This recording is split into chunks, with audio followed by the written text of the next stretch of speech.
तो आज हम बात करेंगे वर्ल्ड मलेरिया डे के बारे में। वर्ल्ड मलेरिया डे हर साल 25 अप्रैल को हम सेलिब्रेट करते हैं मलेरिया की अवेयरनेस फैलाने के लिए, और लगातार हम इसे सेलिब्रेट करते आ रहे हैं, इसे ध्यान रखिएगा।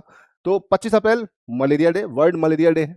मलेरिया की अगर हम बात करें तो इससे रिलेटेड कई सारे क्वेश्चन स्टैटिक और डायनेमिक फॉर्म में आपके पेपर में पूछे जाते हैं। अगर हम थीम की बात करें, हर साल इसकी कोई ना कोई नई थीम होती है। तो 2026 की जो इस बार की बेटा इसकी थीम है वो है driven to end malaria, now we can, now we must. ये इसकी इस बार की थीम है।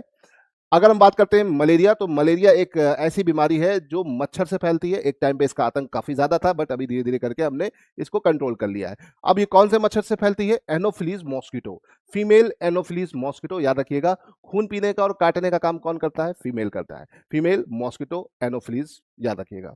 अब इसमें ये जो बीमारी है ये मॉस्किटो तो फैलती है, बट इसका जो कैरियर होता है वो होता है प्रोटोजोआ। तो ये एक प्रोटोजोआ से होने वाली एक बड़ी खतरनाक बीमारी रही है ना। तो इसके प्रोटोजोआ का नाम है प्लाज्मोडियम। क्या नाम है? प्लाज्मोडियम, इसे ध्यान रखिएगा। अब ये 5 कैटेगरी के प्लाज्मोडियम होते हैं। Plasmodium falciparum, plasmodium vivax, plasmodium ovale, plasmodium malariae, plasmodium knowlesi. तो ये 5 कैटेगरी के मलेरिया के प्रोटोजोआ हैं। ये अक्सर पेपर में आते हैं।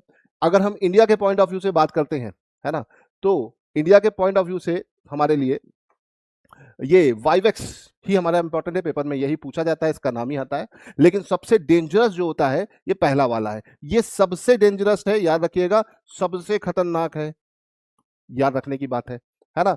ये जो ओवेल वाला है ये नॉर्मल है, माइल्ड है। ये भी माइल्ड है। ये लास्ट वाला भी खतरनाक है। ठीक है, तो शुरू के दो और लास्ट वाला जो प्रोटोजोआ का टाइप है ये काफी खतरनाक है। आपको सिर्फ यही लगता है कि प्लाज्मोडियम वाइवेक्स ही प्रोटोजोआ का नाम है? नहीं, प्लाज्मोडियम की कई कैटेगरी होती है, इसमें वाइवेक्स जो है वो हमारे इंडिया में काफी ज्यादा प्रचलित है, इस वजह से हमें इसे याद रखना पड़ता है। अब मुझे जल्दी से आप कमेंट में बताइए कि भाई मलेरिया के इलाज के लिए हम क्या करते हैं, और वो कौन सा पेड़ होता है जिसकी छाल पर एक मटेरियल मिलता है कुनैन, उसका इस्तेमाल करके हम मलेरिया की दवाई बनाते हैं। तो उस पेड़ का नाम बताइए, जल्दी से मुझे कमेंट में बताइए। और इसी तरह की यूजफुल इंफॉर्मेशन के लिए आप क्या कर सकते हो? हमारे चैनल को सब्सक्राइब कर सकते हो। Do follow our channel. जय हिंद।